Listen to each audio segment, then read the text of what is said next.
તો ફાઇનલી હિતેન કુમારની આવનારી ફિલ્મ ચૂપનું ટીઝર આવી ગયું છે.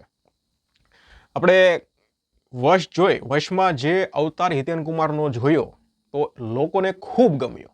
એટલે હવે એવો જ કંઈક રોલ, એવો જ કંઈક અવતાર લઈને હિતેન કુમાર ફરી હાજર થઈ ગયા છે. ફિલ્મનું નામ છે ચૂપ. ટીઝરમાં અત્યારે હિતેન કુમાર મર્ડર કરી રહ્યા હોય એવું લાગે છે. હવે એની પાછળનું કારણ શું છે, કેમ મર્ડર કરી રહ્યા છે એ જોવાનું છે. આ મર્ડરને રોકશે કોણ, કઈ રીતે રોકાશે અને શું સ્ટોરી છે, એ બધું કંઈ ખબર નથી પડતી.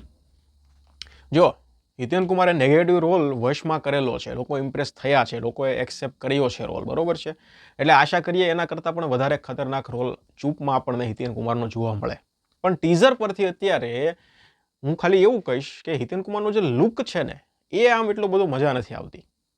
વશમાં તમે જોયું ને, વશમાં જે રીતનો રોલ હતો એ જ રીતનો લુક હતો. પણ ચૂપમાં રોલ પસંદ આવે છે. ટીઝર પરથી એવું લાગે છે કે ભાઈ રોલ એકદમ ખતરનાક હશે અને કામ જોરદાર હશે. પણ લુક થોડોક વધારે ડેન્જર હોત ને તો ખરેખર જોવાની મજા આવી જાત.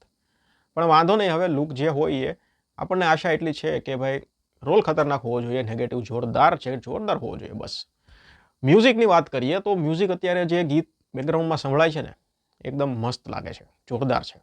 એટલે કે આમ થ્રિલ ભરવાનું કામ કરે છે. પ્લસ બીજીએમની વાત કરીએ તો બીજીએમ પણ જોરદાર લાગે છે. હવે પહેલાં તો સ્ટોરીની કંઈ ખબર પડતી નથી. જેટલા કલાકારો છે બધાની એક્ટિંગ અત્યારે ટીઝરમાં ખૂબ સારી લાગી રહી છે અને થોડું નવું પણ લાગી રહ્યું છે આઉટ. અને બીજી વસ્તુ એ છે કે ટીઝર પરથી કાંઈ સ્ટોરીની ખબર પડતી નથી. ખાલી એટલી ખબર પડે છે કે હિતેન કુમાર છે એ મર્ડર કરે છે લોકોના. હવે શું કામ કરે છે, શું કરે છે, તો ટ્રેલર પરથી કદાચ ખબર પડે તો પડે. બાકી ફિલ્મ આવે 7 જૂને ત્યારે બધી ખબર પડશે આગળ. તમને ટીઝર કેવું લાગ્યું મને કમેન્ટ સેક્શનમાં જણાવી દો.